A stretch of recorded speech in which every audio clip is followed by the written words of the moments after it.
안녕하십니까, 고비트입니다. 오늘 영상에서는 장관이 된 일론 머스크 관련 코인 산업 부분과 어떤 연관이 있는지 살펴보고요. 비트코인이 과연 어디까지 오를 것인지, 그리고 지금 조정을 받고 있는데 그 조정은 어디까지 하락할 것인지 살펴보도록 하겠습니다. 지금 시작합니다. 시작하기 전에 고비트 텔레그램을 운영 중입니다. 무료 커뮤니티이니 코인에 관심 있으신 분들은 영상 하단 링크로 들어오셔서 정보 받아보시길 바랍니다. 비트코인의 이번 상승의 기폭제는 도널드 트럼프의 미 대선 당선이라는 말에 부인할 사람은 아무도 없을 겁니다. 지금 이와 비슷한 현상의 다음 진행 단계로 코인 시장의 뜨거운 감자는 일론 머스크입니다. 일론 머스크의 재산은 3천억 달러, 하나 약 422조를 지닌 사업가이지만 수년간 정치에서 이렇다 할 역할을 하지는 않았습니다. 그러나 머스크의 정치에 연관이 없던 활동들은 달라지기 시작합니다. 그 시점은 2020년도 코로나 팬데믹 봉쇄에 반대 의사를 밝혔으나 무시되었고, 또한 백악관의 전기차 정상회담에 테슬라를 초대하지 않은 이후 일론 머스크는 정치 쪽에 영향력을 발휘하려 시작합니다. 이후 일론 머스크는 바이든 행정부에 대한 비판이 커졌습니다. 그리고 올해 7월 트럼프 암살 시도 이후 공식적으로 트럼프를 지지했고 대선 캠프에 2억 달러를 기부하며 적극적인 트럼프 후원을 시작하였습니다.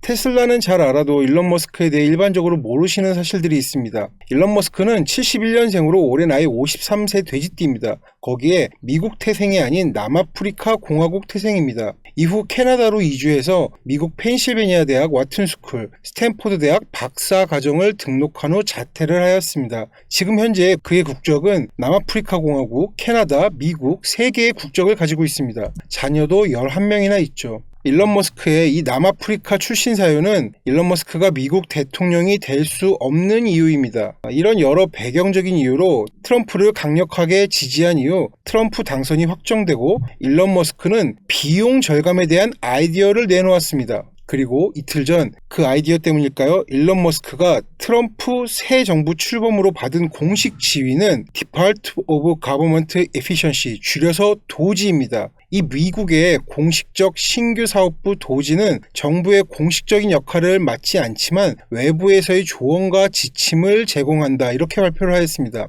펠프스 교수는 미국의 새 정부 도지가 암호화폐 규제 완화가 이 부서에서 할 역할이라고 언급하였습니다. 그렇기에 트럼프의 당선이 비트코인의 상승이었다면 이제 다음 주자는 일론 머스크의 정부 효율 부서 도지의 각종 코인 규제를 완화를 시키는 그런 시대가 펼쳐지는 겁니다. 그러기에 그 대장은 당연히 도지코인이 이끌어갈 것으로 보여집니다. 제가 좋아하는 코인 트레이더 1세대는 올해 중순에 이런 말을 했었습니다. 알트코인 불장의 시작은 분명 어떠한 특정 알트가 미친듯이 상승을 하면서 그 서막을 알릴 것이라고, 저는 이 말을 듣고 격한 공감을 했었습니다. 그리고 지난 알트 불장의 시작이 시바이누 페페였었다면 최근 도지코인의 상승은 이전의 그 형태와 다르지 않아 보이고 지금 진행 중인 상황입니다. 도지코인에 대해 좀 더 알아보겠습니다. 지금 보시는 화면은 도지코인 홈페이지에 있는 내용입니다. 도지코인은 밈코인입니다. 그 기능성보다 상징적인 코인이죠. 그 내용은 이렇습니다.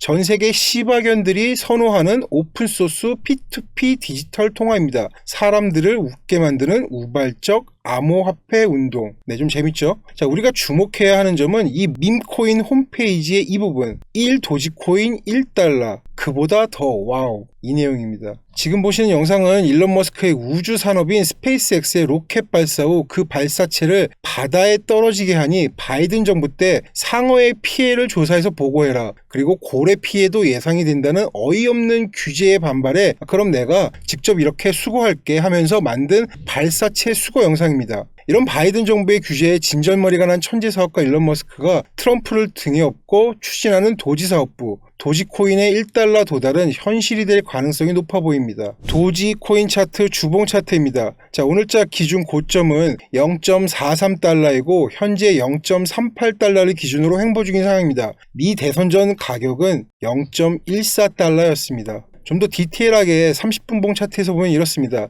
제가 고비트 마스터 클래스에 올린 내용입니다. 어제 고점에서 터진 이 거래량은 무슨 의미일까요? 이건 하락의 거래량입니다. 그리고 지금 도지는 약한 반등을 하고 있습니다. 도지코인은 장기적으로 더 상승을 할 것입니다. 그러나 단기적으로는 하락이 나오고 있는 상황에서 이 하락은 투자의 기회가 될 가능성이 높아 보입니다. 그러나 분명 이렇게 단기적으로는 주의해야 할 포인트도 있게 세밀한 추적이 필요해 보입니다. 자, 도지코인에 관심이 생기셨다면 고비트 마스터 클래스에 들어오시길 바랍니다. 이후 디테일한 분석은 고비트 마스터 클래스 텔레그램에 올리도록 하겠습니다. 자, 다음은 비트코인입니다. 비트코인 지금 계속 상승을 하다가 약간 주춤하고 있죠. 과연 어디까지 오를까요? 이 부분은 차트 분석 방법의 하나인 채널로 대략적인 다음 저항대를 알아볼 수 있습니다. 이 7년간의 비트코인 주봉 차트에서 피보나치 채널을 설정해 보겠습니다. 그러면은 이런 형태의 피보나치 채널이 생성됩니다. 각각의 피보나치 값도 어느 정도 맞는 모습이네요. 이 채널의 1대1 값인 이 부분이 고점 저항이 될 수 있을 겁니다. 이 값은 올해 말 기준으로 11만 7천 달러입니다. 하나로 약 1억 6,400만 원입니다. 이 가격은 차트 분석적으로 나온 저항값입니다. 이 가격이 최고점 가격일지 아닐지는 그때 가봐야 알 수 있습니다. 하지만 적어도 이 가격 117K죠. 여기서 약간의 조정은 예상해 볼 수 있겠습니다. 또한 이 가격 전에 저항도 있습니다. 21년도 이 두 고점을 이렇게 연결한 저항 라인입니다. 이 값은 9만 5천 불에서 9만 6천 달러입니다. 원화 약 1억 3천에서 1억 3,500만 원 가량의 가격입니다. 즉 차트 분석적으로는 이 96K 그리고 117K는 저항이 있는 곳입니다. 그런데 여기서 조금 애매한 문제가 좀 발생하였습니다. 좀 전에 주봉 차트는 로고 차트였고 지금 보시는 차트는 선형 차트입니다. 선형 차트는 21년 고점을 이은 추세선을 살짝 돌파하고 조정을 받고 있는 그런 형태입니다. 이렇게 로고 차트와 선형 차트의 저항은 다른 포인트로 지금 1차적으로 선형 차트의 저항이 먼저 작용 중인 상황입니다. 이 부분을 일봉 차트에서 확인해 보면은 어제의 일봉 캔들 마감은 이 추세선의 저항을 명확히 보여주고 있는 선형 차트의 추세선 저항을 명확하게 보여주고 있는 그런 상황입니다. 자, 이를 토대로 비트코인의 장기 관점은 상승이나 지금 단기 조정의 형태를 가늠해 볼 수 있는 상황입니다. 하위 타임 프레임에서 이 부분 자세히 보겠습니다. 오랜 기간 이어져온 이 박스의 매집에서 추세를 분출한 이후 돌파 후 리테스트 그리고 트럼프 당선 확정과 동시에 엄청난 상승 추세를 분출한 상황에서 이런 1차 저항이 나타났습니다. 그럼 이제 하락인가요? 아니죠. 급격한 상승 이후에는 하락이 아닌 박스권 횡보입니다. 그렇기에 이 부분, 이 박스권 분석을 할 필요가 있어 보입니다. 자, 12일 새벽부터 정오까지 거래량을 올리며 상승을 하였습니다. 이후 거래량이 없는 가짜 상승으로 고점을 올리며 1차 고점이 형성되었습니다. 그 값은 89,652달러입니다. 이후 하락을 하다 1시간봉 캔들이 긴 아랫꼬리를 만들며 반등을 합니다. 자, 이때 거래량은 어떤가요? 이 거래량은 하락을 멈추는 거래량이었습니다. 이런 상승 이후에 하락은 기술적 반등으로 이렇게 박스 하단을 생성합니다. 그 값은 86.3K가 되겠네요. 자, 여기까지는 괜찮았습니다. 그러나 이 고점에서 발생한 더 높은 거래량은 하락의 거래량입니다. 그러기에 가격은 다시 하락을 합니다. 그리고 하락의 거래량이 줄어들면서 박스 하단에서 하락이 멈춥니다.